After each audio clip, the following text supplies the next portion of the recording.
Le village de Saint-Dizier-du-Gard est situé sur la rive droite de la Gironde, face au Médoc.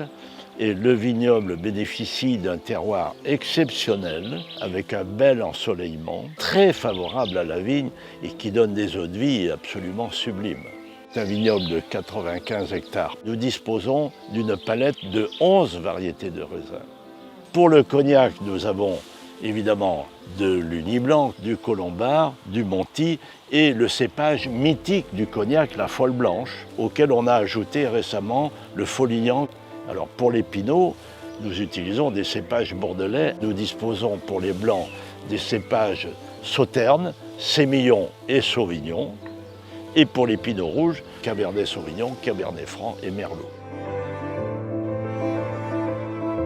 Nous vivons les 4 saisons.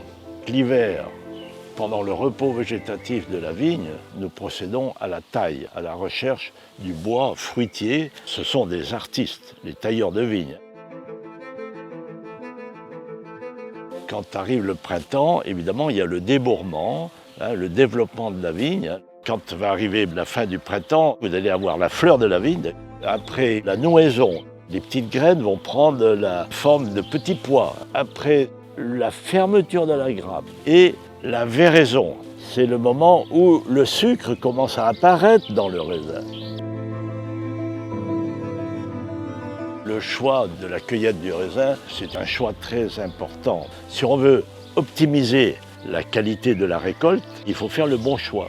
Il faut une belle vinification, c'est-à-dire une vendange non altérée, un vin franc de goût, sans défaut. Après ce raisin-là, nous allons amener le vin dans l'alambic. Après la fermentation, bien entendu, nous allons procéder à la double distillation.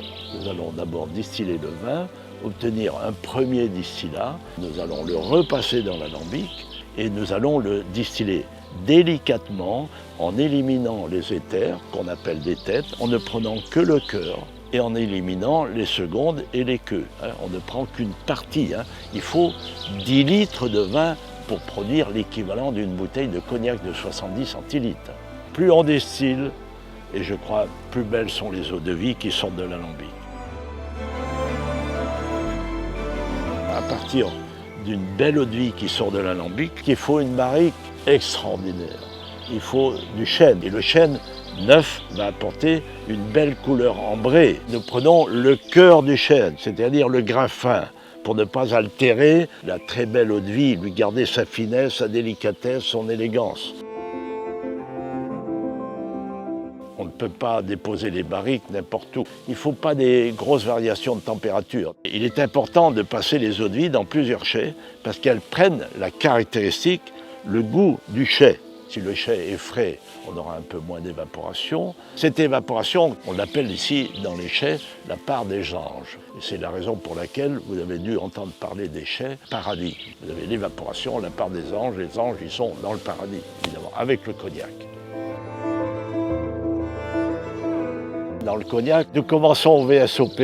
Ça correspond à un compte d'âge. Nous commençons à 7 ans d'âge et il a une particularité, c'est qu'il est monocépage et issu du cépage emblématique du cognac qui est la Folle Blanche.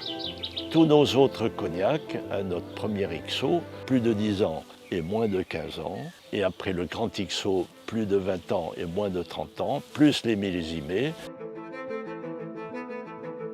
Nous avons un second cœur qui est notre Pinot. Ici, nous avons un vignoble bordelais de Sémillon et Sauvignon pour les pinots blancs, de Cabernet Sauvignon et de Merlot pour les rouges. Il n'y a que des vieux pinots, minimum 5 ans et 10 ans et évidemment 30 ans et plus.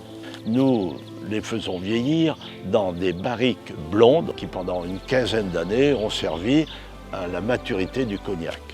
Alors il y a un bon goût de cognac qui vient embellir les saveurs fruitées du raisin. Je dis souvent, ne goûtez pas. Si vous goûtez, vous allez craquer.